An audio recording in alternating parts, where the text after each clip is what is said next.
C'est l'histoire d'une femme qui n'arrivait pas à avoir d'enfant. Elle était mariée depuis 10 ans. Ça n'allait pas du tout dans son couple. Mais avec son mari, ils ne sont jamais partis chez un médecin pour voir ce qui n'allait pas. Au quartier, ça murmurait partout. On insultait la femme. Tu ne connaîtras jamais le bonheur d'être maman. Ça la faisait mal. Elle pleurait chaque soir. Elle priait et demandait à Dieu d'opérer un miracle dans sa vie. Un matin, c'était trop. Elle a réveillé son mari.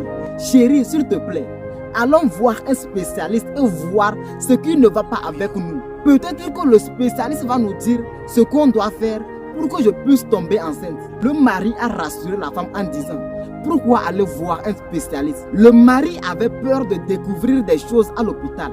2 ans plus tard, la belle-mère est arrivée se mêler de leur couple. Elle disait à la femme: si tu ne peux pas donner un enfant à mon fils, alors prends tes bagages et pars. On l'a maltraitée juste parce qu'elle n'arrivait pas à avoir d'enfant.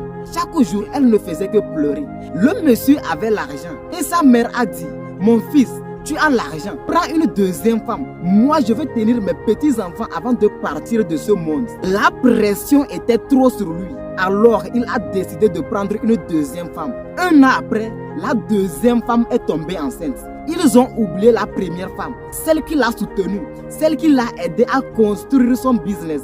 Aujourd'hui, juste parce qu'elle n'arrive pas à avoir d'enfant, on l'a oublié. La deuxième femme a fait tout son possible pour qu'on renvoie la première femme. Le mari a renvoyé sa première femme en disant que c'était elle son malheur. Elle est retournée chez ses parents. C'était compliqué pour elle. Un jour, le monsieur a reçu un appel. Allô monsieur, votre fils a fait un accident. Il est à l'hôpital, il a perdu beaucoup de sang. Le monsieur a couru, il est parti à l'hôpital. Arrivé, le fils avait perdu beaucoup de sang.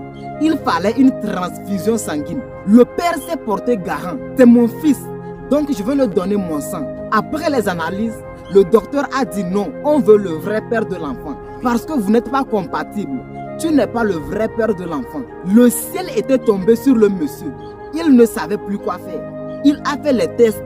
Et ça a révélé qu'il est stérile, qu'il ne peut pas avoir d'enfant. Il a commencé par regretter de la manière dont il a traité sa première femme, alors que le problème venait de lui. Il a couru rapidement pour demander pardon à sa première femme, mais c'était trop tard. Elle était enceinte, elle attendait un bébé. Dieu a exaucé sa prière. Elle était très heureuse. Le monsieur était dévasté.